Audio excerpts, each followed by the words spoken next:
All right, welcome to the podcast of Global Editing Perspective, brought to you by ACE, American Cinema Editors, and the International Relations Committee. My name is Lars Gustafson, and today we're going to be diving into the topic of authorship, a really complex issue. But thank Lord I have three really great editors that have put themselves at the forefront of this issue in their respective countries. I'm joined today by Martin Wehding. I probably butchered that name. He'll correct me later.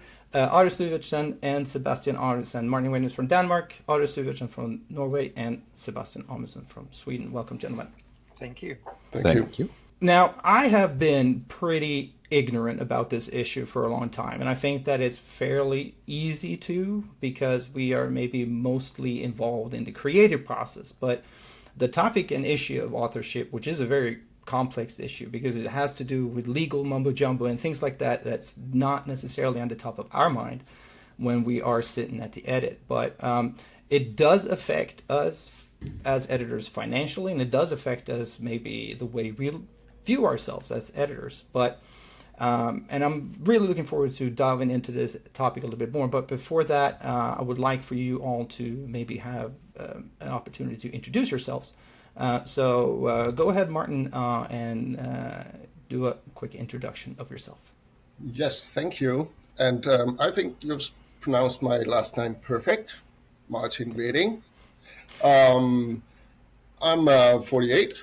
I'm a self-taught editor. I've been editing since the 90s. I started in TV. In 2003, I was hired as a VFX editor in a post-production facility house in Copenhagen.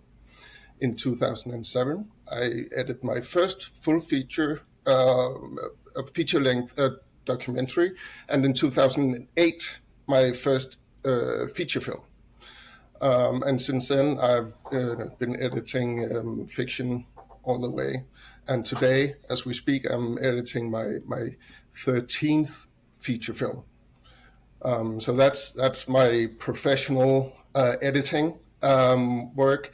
But I'm also chairman of the Society of the Danish Film Editors, which is a union for Danish film editors. We have our own collective agreement, which we are negotiating with the studios here in Denmark. And then I'm a board member of what we call an organization called Create Denmark, which is a collective management organization, also called a CMO, which is handling artists in Denmark's rights on SVOD streaming. So we are negotiating with services like Netflix and Amazon and other local services. And I'm a spokesperson in something called Copydan, which we probably also will get closer to, which is what is handling secondary rights for artists here in Denmark. And I think that's pretty much it. All right. Are? Yes. I've been working as an editor for approximately 30 years here in Norway, basically. I have been into, I think, all the formats, long and short, features, documentaries, both for TV and for cinema, TV series, commercials. I did my first feature in 2003, I think. I have not that many as Martin, but I still have done a few, and also done a few documentaries for cinema. And apart from that, I'm currently holding a position as head of editing at the National Film School here in Norway. And I'm also a board member of Tempo, International Umbrella Association for Editing Associations, which also ACE is a member of. When it comes to authorship, I was for several years head of the board for an organization within the Filmmakers Association that allocated public authorship money. So that's where my interest for this topic came from. And after that, I've been following it up regularly, and it's also always like a important topic for within Tempo, and that's where I met these two other guys, for example. All right, cool. Sebastian? Yes, I'm a film editor for a little over 25 years. I came out the assistant route. I was an assistant to a film editor called Thomas Teng, and he was mentored by a film editor called Vic Kjellin, which edited a lot of over 100, I think, Swedish films until she passed away in the late 80s. So, and my way into this with authorship was I started working through our Swedish Association of Film Editors, which is not a union. It's just a small organization made up of us film editors. I started looking into authorship rights and copyright compensation, and that was a work that had been going on for a few years, and that's how I got involved in it since 2021. Thank you so much for that introduction, guys. Now,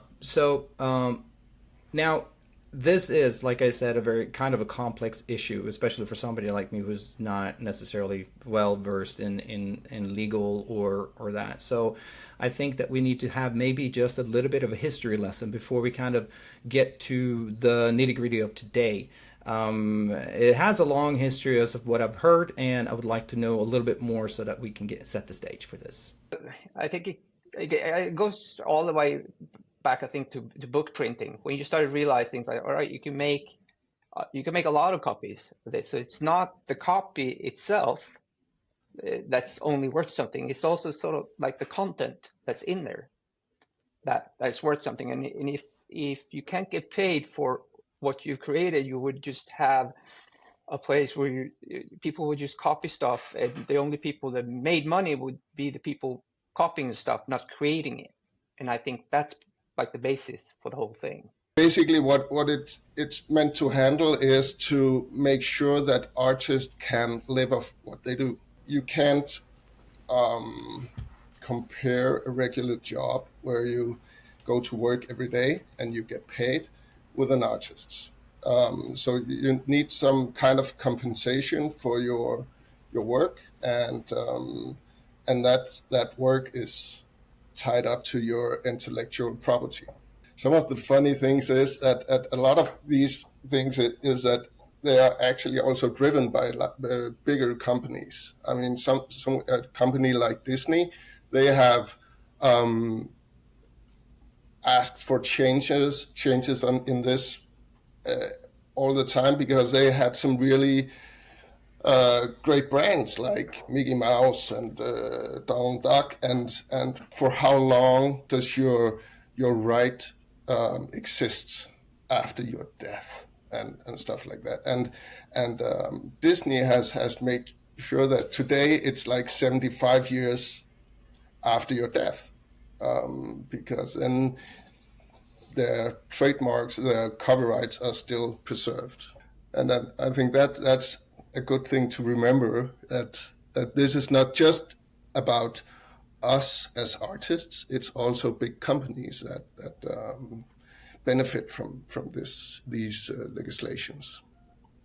So in me being a little bit all over the place with the terminology, we have the terminology of authorship, and then there's things like copyright and royalties. And it to me, it all kind of sounds the same, but it's obviously not the same. Otherwise, we probably wouldn't have had this conversation. But for the layman, how would you kind of parse out so that you can make a distinction between those couple of things? You could divide it up into two parts, and I think that will be hold true for at least the Scandinavian countries and most of Europe, is that you have legislated compensation, copyright compensation, and then you have negotiated compensation. And I think in English, legislated compensation is usually called remuneration. And the negotiated one is called royalties, and we call that royalty in the Scandinavian countries as well.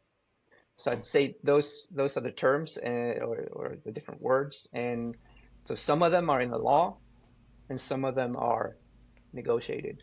But they're all based on the fact that if you are creating something or together with someone else, you have authorship or you have co-authorship.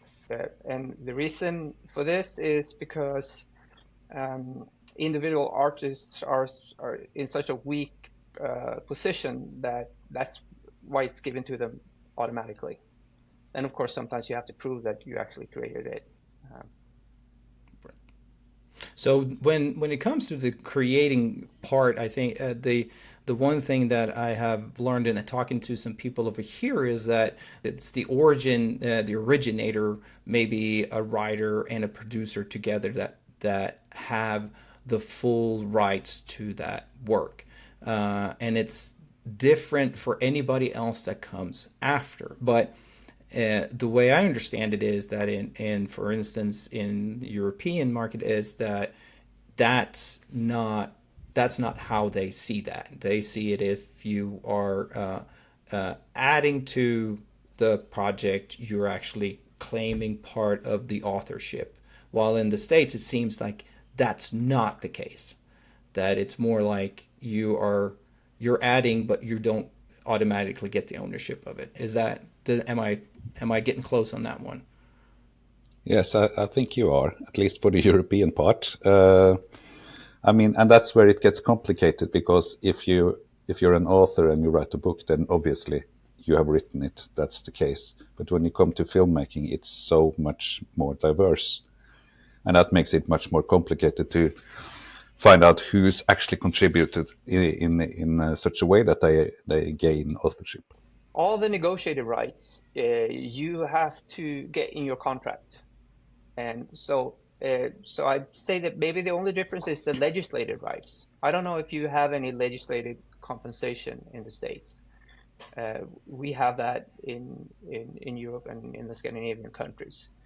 But when it comes to the royalties, which is negotiated in your contract, you have to have that in your contract in our countries as well. Otherwise, you just assume that the producer has bought the rights from you to what you have created.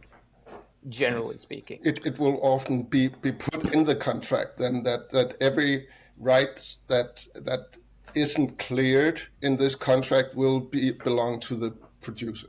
That's basically the difference. In it's all as Sebastian says. There's a lot of legislated rights, but what makes it really hard is to document that you kept your rights, that you haven't sold them yet, because you do have them, but if you have sold them, then someone else owns it. Its rights is transferable. It's like money. You have them and you can sell them. And that's what we, as here in Denmark, we see it's valuable for us, and we don't want to sell them for good. We want to keep them, and we will just sell them in small slices, because we want to keep them for, I mean, when I get old, I might not do that much work, or even, I mean, now they do exist after I'm dead, so they will go to my kids, and my kids they can inherit my rights for my work, and they will get paid for that. My dad was an artist. He's dead. Every year I get a little bit of money from my dad from his work. It's kind of like almost like a little bit of a retirement fund in a way, when we all lose our sights and hearing and can't move our fingers anymore and can't edit. I guess, most of us are freelancers or jump around and don't necessarily have the guardrails of a union that will pay into some kind of retirement fund. So this kind of will act as something to that effect.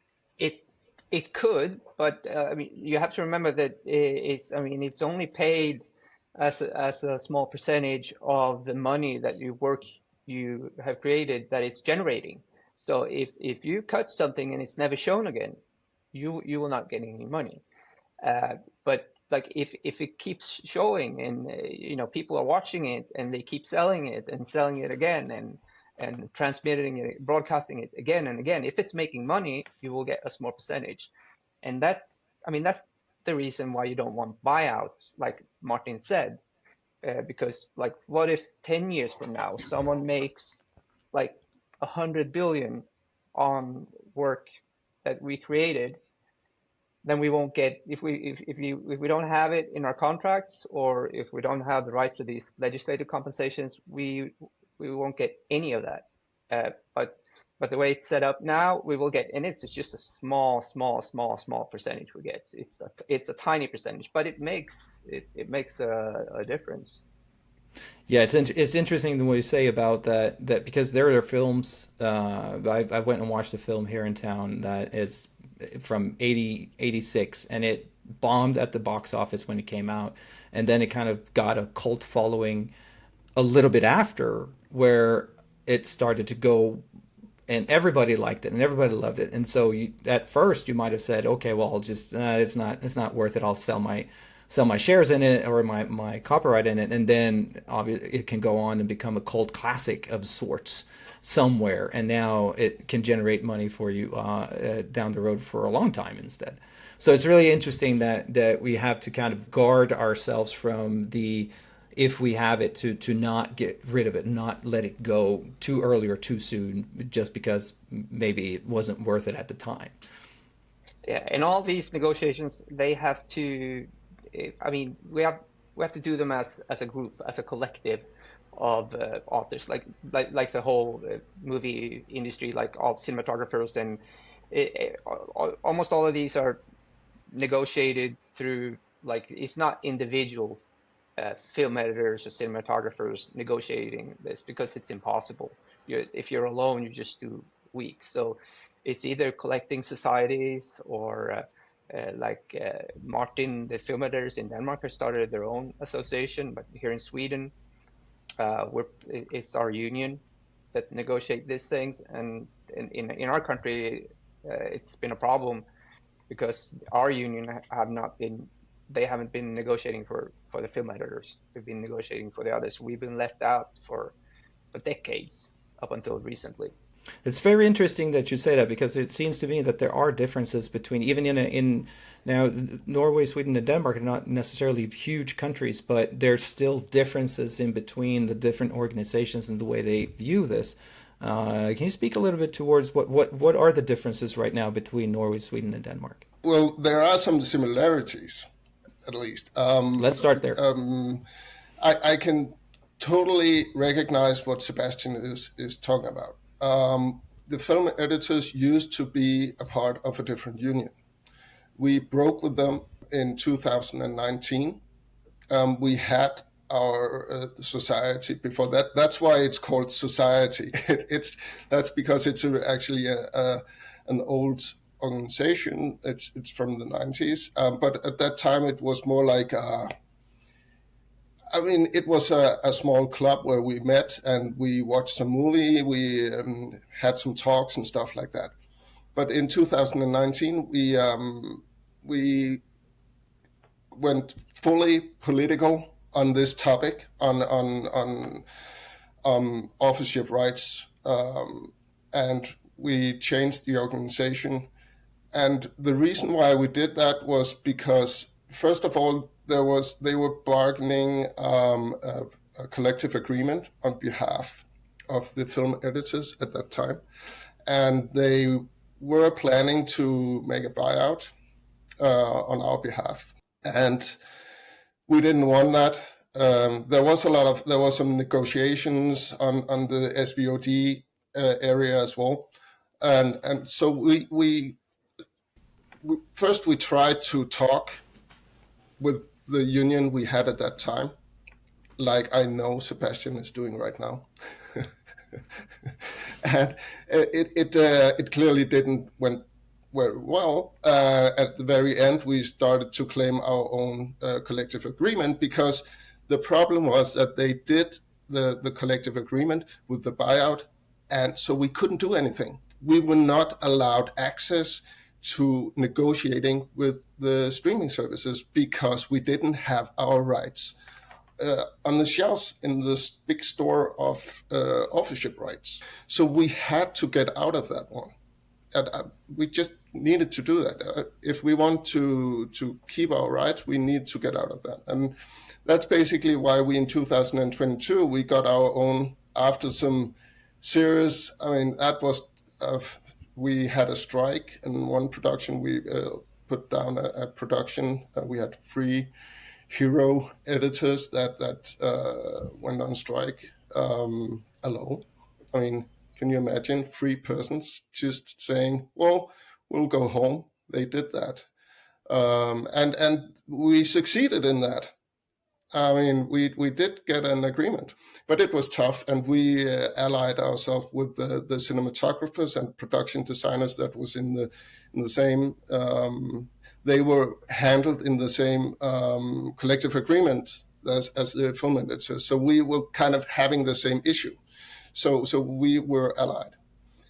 So that was the situation of the Danish film editors, and why we ended up to being a union today. So now we are full-blown union. It was not out of because someone was sitting down and said, we want to create a union. It was basically out of need. But I think the similarities, like in the legislation and how things are handled, I think the similarities in the Scandinavian countries, it's fairly similar.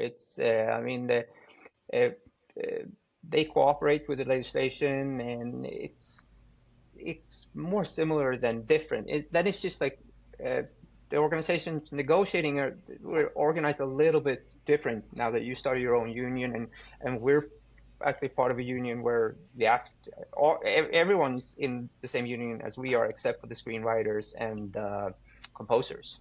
But other than that, like how the system works and everything is pretty similar, I would say. You're talking about the systems in which how the money is collected and then distributed too, right? Those systems are fairly similar, correct? Yeah, exactly. And that we have laws governing certain compensations, and that the other ones, royalties, they're negotiated, and it's sort of similar. I think we have a lot more in common than with many other countries in the world in this situation. Okay. We have a big case about one of our oldest and biggest and oldest cable carriers called UC. They used to be a part of TDC, the state-funded, state-owned TV telephone operator. But they have now solely been acquired by an Australian capital fund called Macquarie. It's called. They have a nickname in Britain. It's the vampire kangaroo, I think they call them, because they come in and they suck all the money out of critical infrastructure. And they are they are suing all the artists in Copydan because they want to bring down our payment by 70%.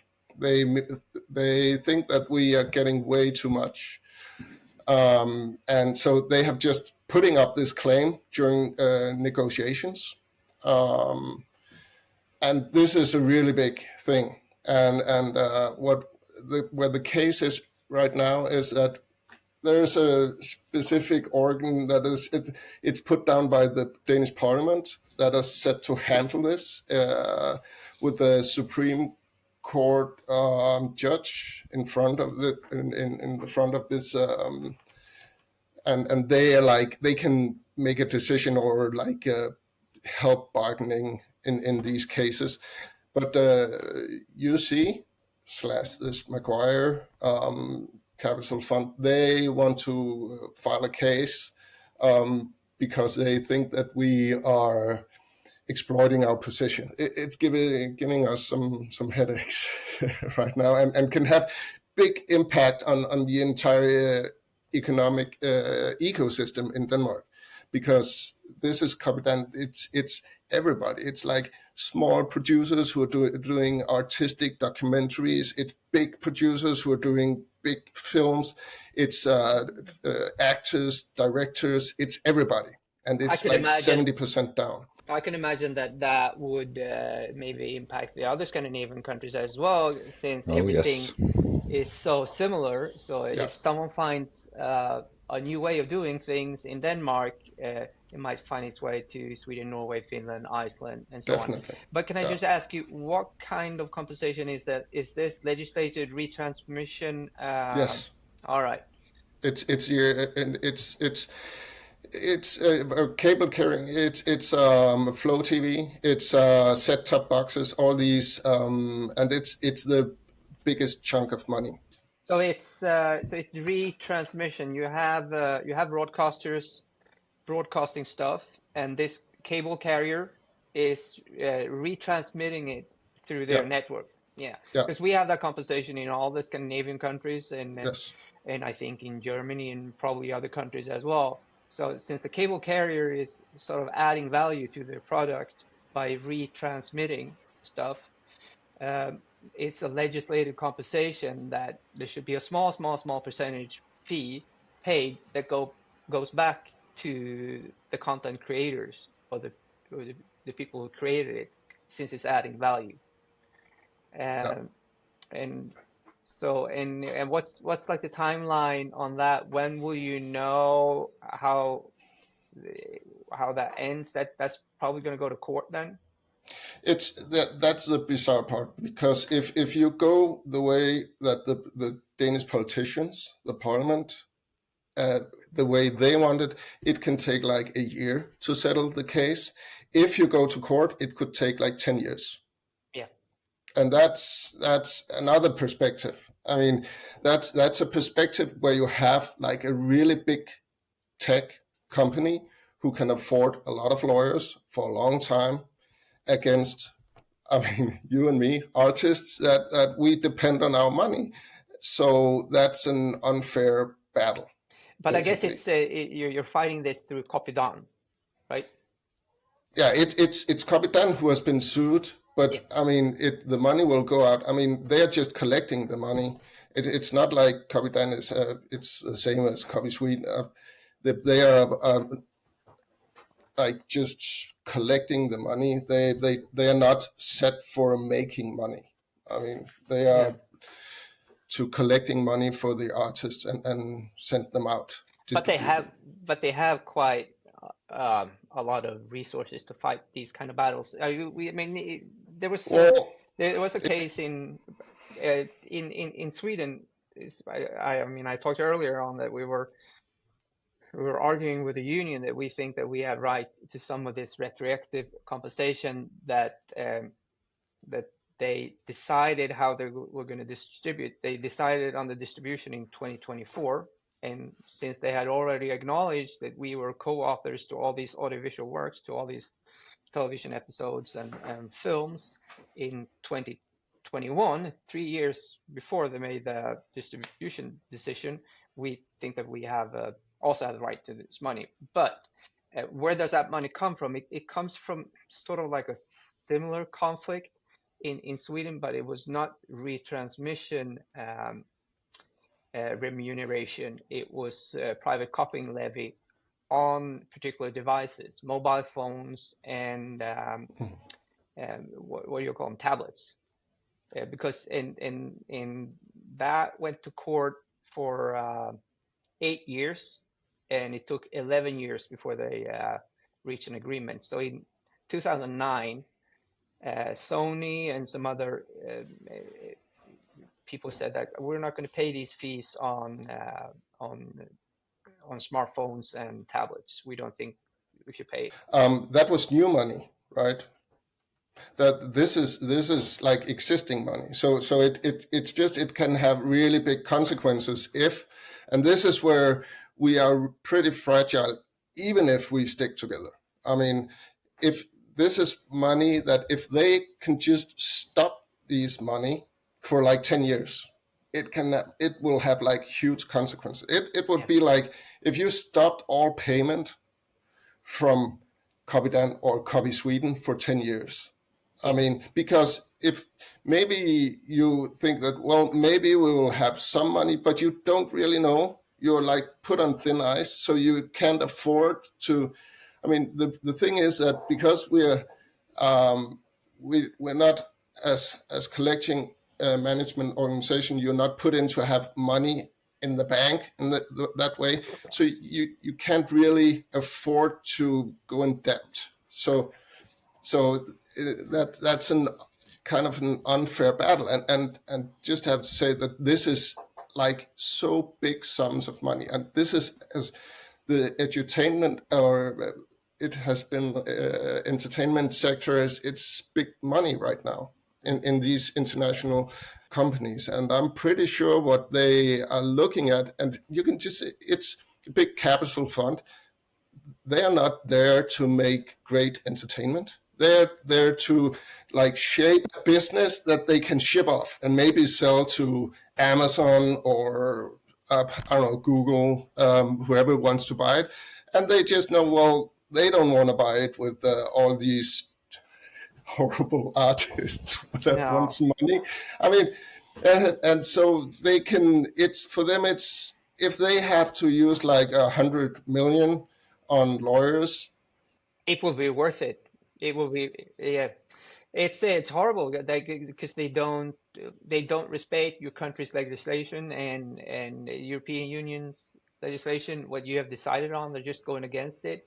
And now that you say it, I realize that of course a Copydan cannot have a huge treasure chest of resources or money to fight these things, because since it's like a collective society, they have to give the money to the artists.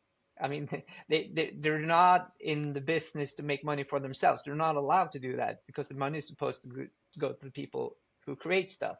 So they put some money aside. So if they discover new artists or rights holders that they didn't know about, but other than that, they cannot like build like huge funds to maybe fight these battles. They're not allowed, I think, to do that. Here's a little question. What would happen if Sebastian edited a film in Denmark and for a Danish producer, because the Swedish editors are not unionized, and what then governs how much the compensation? Are there differences really? Are there differences in the amount of compensations that you are getting between the countries? I don't think there's differences in the amount if you just get the compensation. The thing is, how do you get the compensation? Gotcha. And as far as I know, at least. And the way to do it, I mean, in Norway, it's like the union handles all the authorship money, and for the members of the union, it's free. They do it for free, or it's in what you pay your annual pay to them. And if you're not a member, you can still agree on a handling deal, and then they will take, I think it's like 10% of your money. So then anybody can be part of it and get their money. Gotcha. So participation in the union is not a prerequisite in order to receive the money that's entitled to you. Is that correct? Not That's at all. correct. Not at all. I mean, if Sebastian come to Denmark and edit a film for a Danish producer, I mean, he would likely be hired on our collective agreement. So hopefully he would get all the bells and whistles that we have negotiated, and he will of course get his fair share on that. And we wouldn't look at him like if he's from Sweden or if he's a non-member. I mean, this is an individual right. I mean, this is a right you have as an artist. It's not a right you have as a member of our society. It's something you have as an artist, and that's really important for us. So we will, of course, we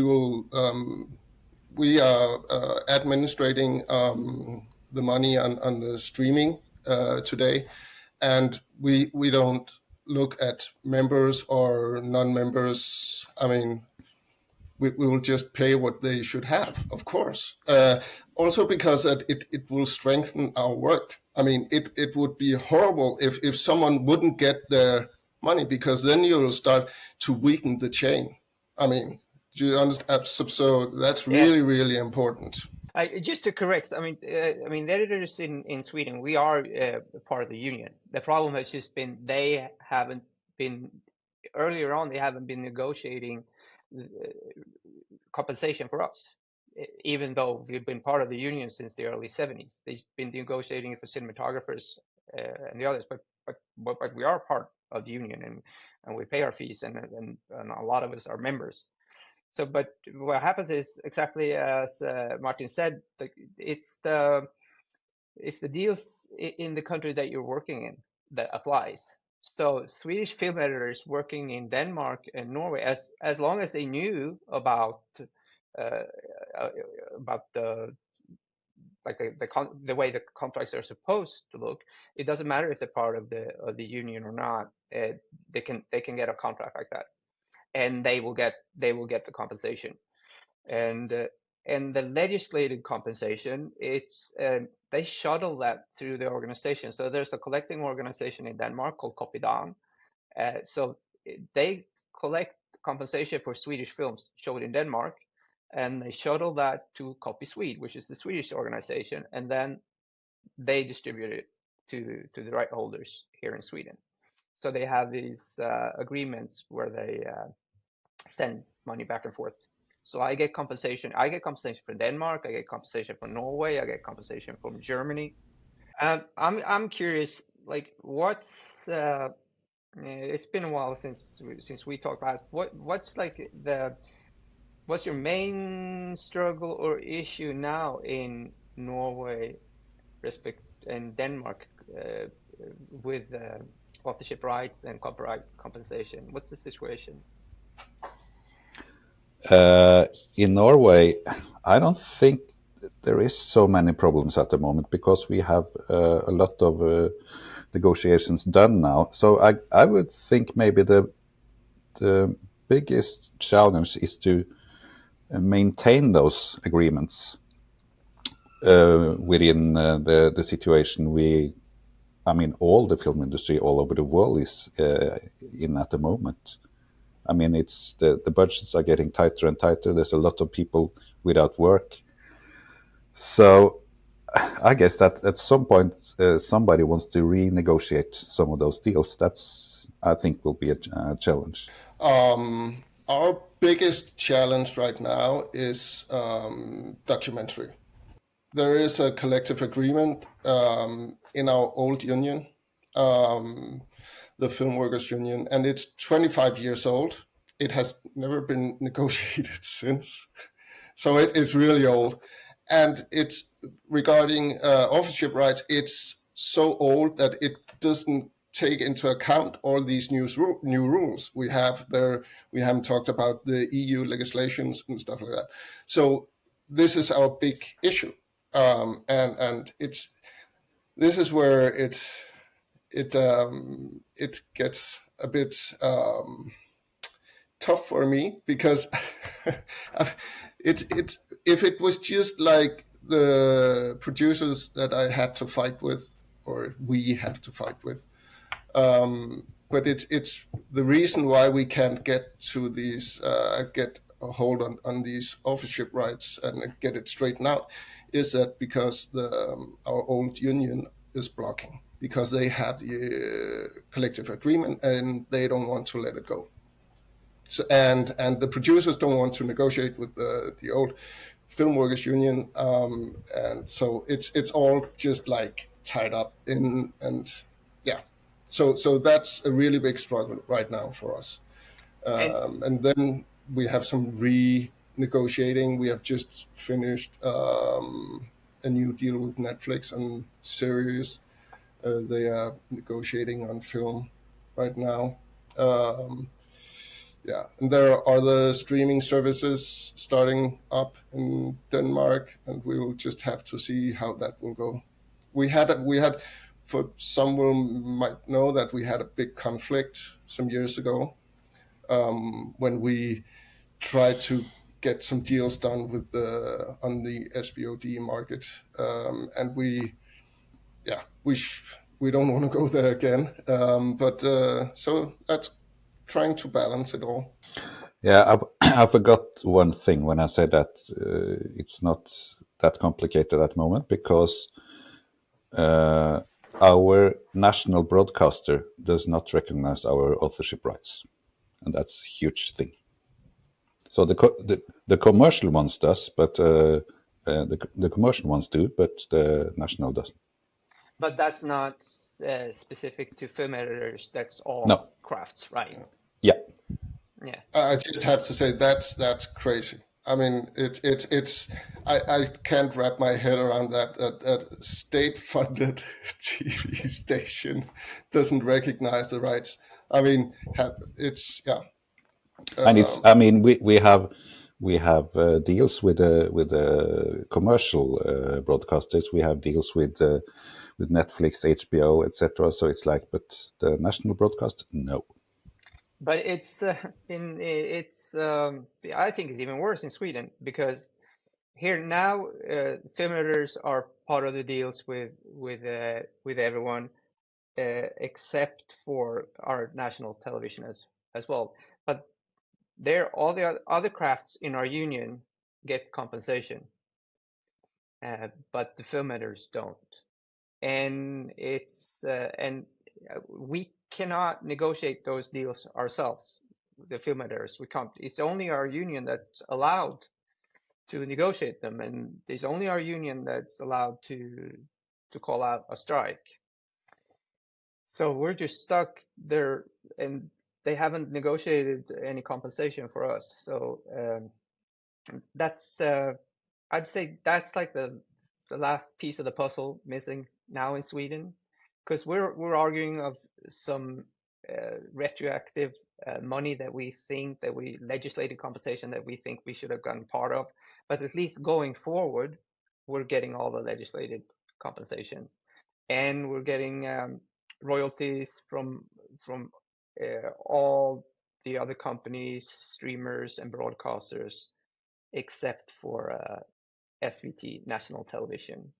And the cinematographers get it, and production designers and directors and screenwriters and composers and everyone else except for the film editors. And it just illustrates this weird situation we have in Sweden, where we're sort of stuck with our union, and they've promised us that they're going to negotiate for us, and they don't always do.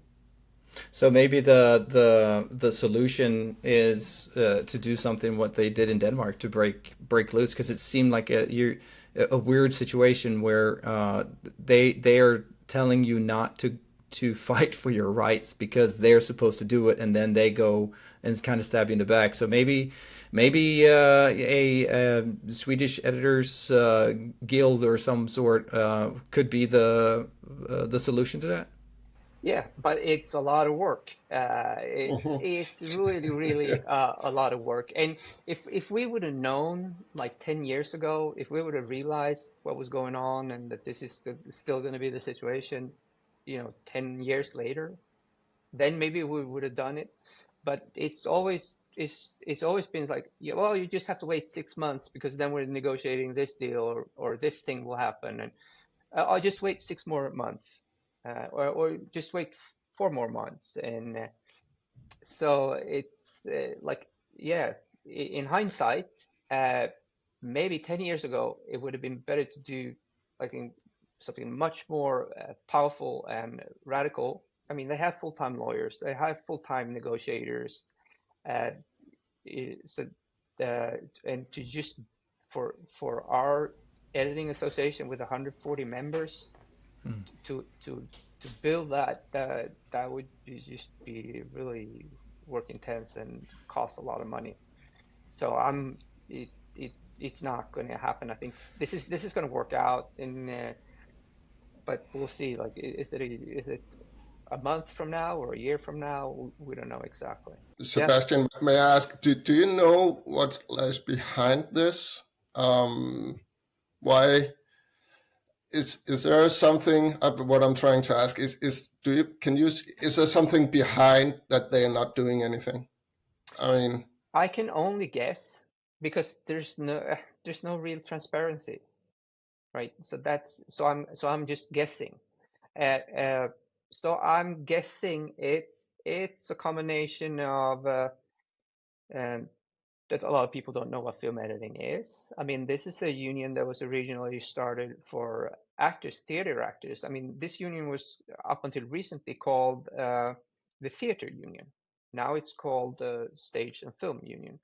But it's mostly been for actors, and I'd say mostly for actors not working in film. So that's one thing. People don't know what film editing is. The other thing I'm guessing is that it's about money. So it's it's easier to when you're in power, you make sure you get your economic rights. But you should look out for the other members, but maybe you don't. And we haven't held any positions of power. So that's my second guess. this is the same everywhere, I think. I mean, I mean, it's always if there's someone coming in and say, well, we should be here as well. And sometimes they say, yeah, sure, we totally recognize you and you're super duper people and we love your work, but who's going to pay? So that's where this can be really, really tricky. And we can sit with all our great ideas of what a great editor is and stuff like that, but you'll never get anywhere without people like Sebastian. No, I totally mean it because it's I don't know the story of your backstory in Sweden, but some of the story could also be, it sometimes is, and I know for certain it also is in Denmark, that the editors has probably just been sitting down behind and not really doing their claim. I No, mean, before. it's So, on so us. It's on us as well. I mean, We've that's not been the reason for we've been everybody else too to. lazy or preoccupied with editing. Just to. But like in defense of our union, I mean, this I think this is a way. Like you asked, like, okay, why is it this way? Is there something behind it? Okay, the negotiated compensations. The other crafts in the union, they got that in 1975, and I think that was very early for Scandinavia, is my impression. But how did they get it? Well, they had to go on strike for 90 days.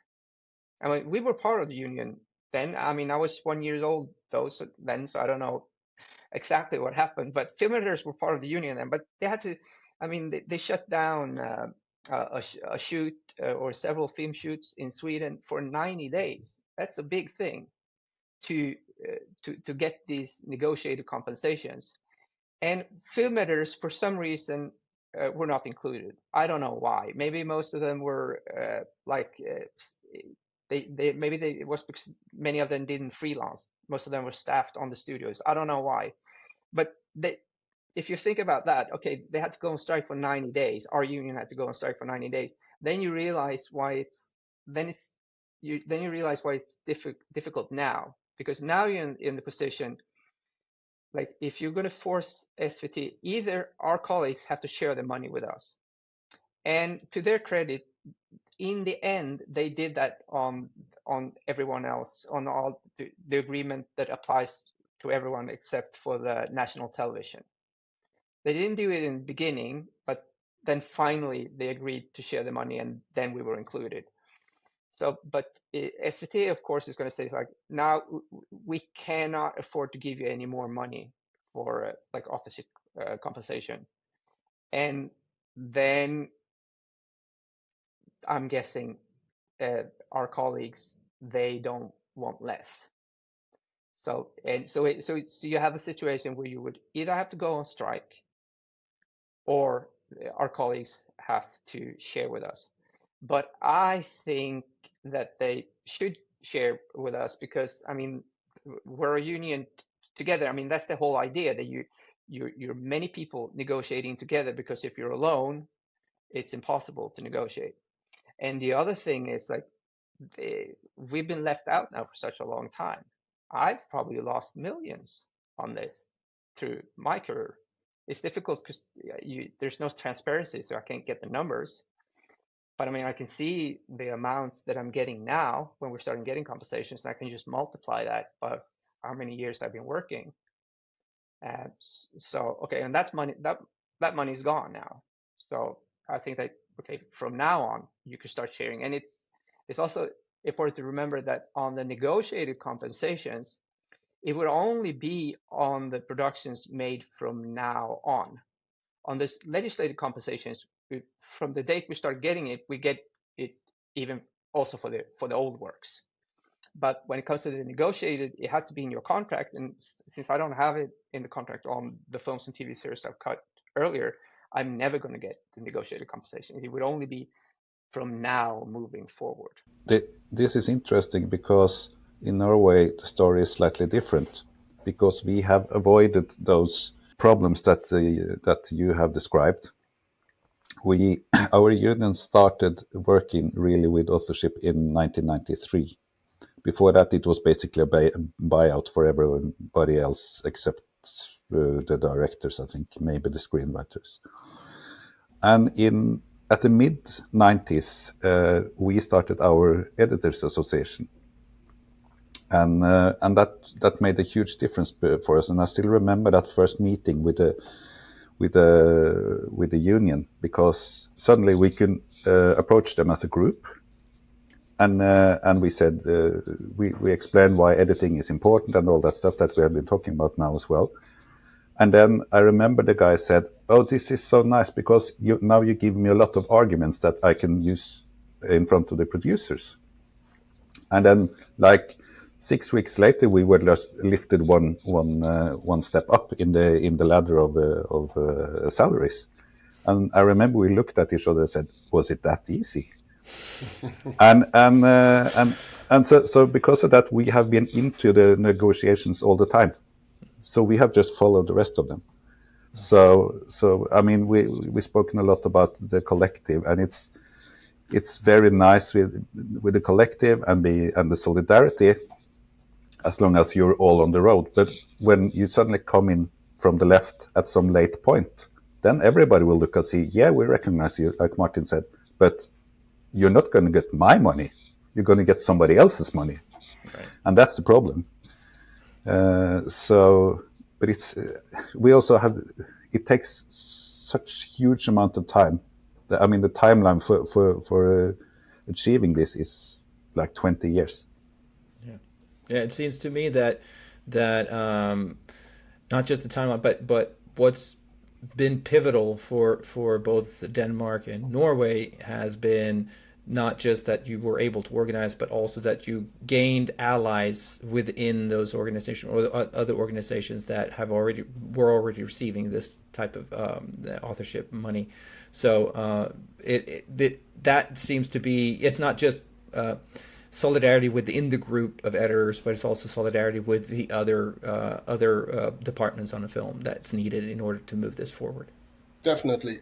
Yep. And we have a principle here that we don't fight over these things before we actually have a result.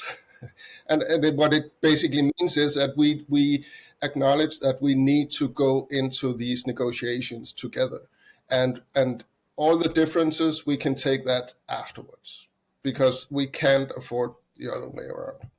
And it's also important because I think what it's done, it's like people that are new to the business or the industry or the film industry. I think when people say, when they hear that film editors don't have authorship rights, or they're not considered co-authors in the same way as a production designer, I think that influences their view of the profession. This is why this topic is so complicated, because you have national legislations that makes it difficult, and you have editing has not been on top of the lists anywhere, I think. I mean, it's not like everybody's so interested in who's the editor is. So we're not that very visible. If you want to be visible, you don't become an editor. It's that simple. But I mean, I know that in the Netherlands they have approximately the same situation as they have in Sweden now, and they just had to say, okay, I don't remember which year they were given authorship rights, but they just had to say, okay, we have to just swallow that one, and from now on we will have the rights, and they can never take those away from us. Yeah, and I mean that's the way it's going in Sweden as well. But it's important to point out that it's not actually the laws. There's nothing in the law that says that we are not co-authors of audiovisual works. On the contrary, and that's what we discovered. But it's just like you actually have to read the law and or maybe talk to your colleagues in other countries to realize this. Because it seems like earlier on, film editors were just told like, oh, you're not considered co-authors according to the law, and they just accepted it. And that's one reason that, you know, it's good to have these kind of things and to reach out. And Martin and I mean, we've been, you know, we meet now when I've been to the Danish Film School or whatever, and to educate ourselves about these things and to learn about them, because it's one thing is the money. We're losing compensation that we have the right to, because we're also one of the people creating these works that generate a lot of money. And the other thing is that it also signals to everyone or communicates that we're irrelevant, and we're not. We're you know, we're part of the filmmaking process, and it's a very, very important part. We definitely are, but it's also, I mean, that's why it's so important to actually raise the awareness of our profession. I just have in front of me at the Norwegian Union, they have a definition of what the editor actually does, or what editing is, and I can read it out. Film editing is a creative and technical part of the post-production process of filmmaking. The film editor works with the raw footage, selecting shots and combining them into sequences to create a finished motion picture. A film editor must creatively work with the layers of images, story, dialogue, music, pacing, as well as the actors' performances to effectively reimagine and even rewrite the film to craft a cohesive whole. So as you notice, the word creative is repeated in that definition, and that's very important, I think. I think it's interesting, or it illustrates the issue. If you think about the phenomena, if you think about like the film, the work that's generating the people watching and laughing and crying too, and also that's generating money, it doesn't exist until it's edited. I mean, there are other works that are extremely important. I mean, there are costumes, there's production design, there's a script, but that's not the artistic work that people are watching. That work exists when it's edited, and it's strange that it's so difficult for people to wrap their head around that the person or the people or the process where you do that should be that's part of the creation of the film. I mean, to me, it should be evident.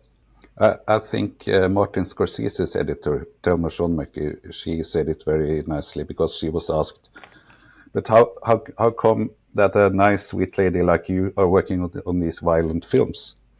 And she said, well, they aren't violent until I have edited them. Yeah, that's a very good one. I like that. Yeah, I had a conversation. I can't remember who it was with. That, you know, the art form that came kind of before film was stage, and the art form before film was photography, where you took pictures. And when film first started, it was one shot. They held it for as long as they could, and then they showed that. And what makes feature films or series so different from all the art forms that came before that is the editor. And it's also, it's not just unique for that the art form, it's also unique for the person who's doing it.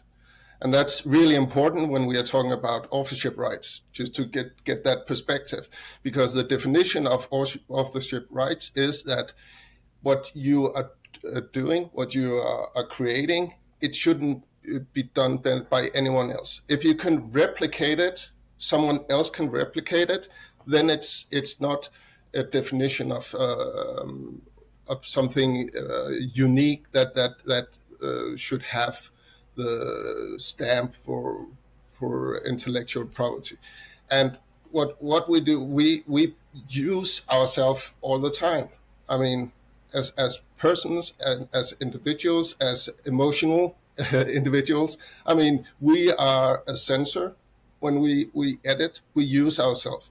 I mean, we reflect the emotions that we see. How can we emphasize things? How can we make it more violent? And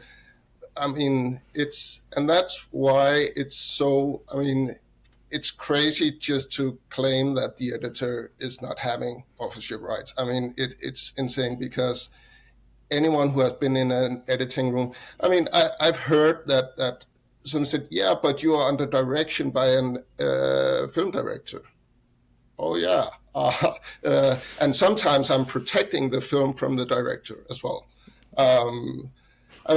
That's just people who don't know what we do, to be honest. If you have been in an editing room, you will know that the editor is doing a very unique job for every unique piece of work. The director is sort of everyone's creative boss. It's a little bit weird that you get that question, or people have that opinion about film editors, but not about the other professions. I mean, the production designer and the costume designer and the cinematographer, the director is their creative boss as well. But I guess part of it is that editing is not always noticed. I mean, people don't see different versions of stuff. And also, there's so few people in the editing room, as opposed to on set. You actually see what people do. We're just hidden in a room. Just an example of what Martin said is a very common film school exercise, is that just let the students edit the same material, and you will see that it ends up really different, and they emphasize very different things in the scene. Yeah. Yes, and I think for the most part, when I am being left with a film or the material for a film, and the director says, just do your thing, I'm tired, I'll see you in a couple of weeks. Those are the time. That kind of tells you too that, not just that I have the confidence of the director, but they actually kind of need to get that distance from the material. They've seen it, they've been in the trenches, they love certain scenes because it took them forever to get, which, in the big slew of things, it might be the worst scene, and we have to drop it because it doesn't work for the film. And for me, it seems it's kind of part of that process is for the director to be able to distance himself away from the project. And that's why it's a co-work. I mean, it's a great director who has a great editor. He or she knows that the editor will bring something new. I mean, give it a new perspective, and will bring the best in this material. And I mean that this is for all positions in a film. I will not look down on other positions, but because film is like a teamwork.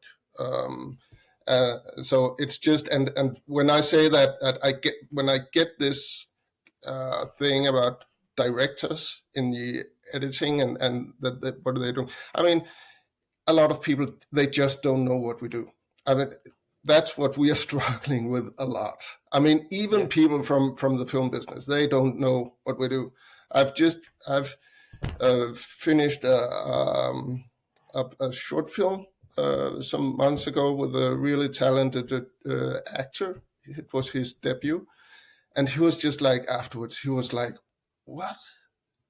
Can we do that in editing?" And he was like, amazed. And for me, it was amazing to just sit there and just let him like enjoy this moment and just learn from sitting in the editing room. But he was, and he has been like an actor for years.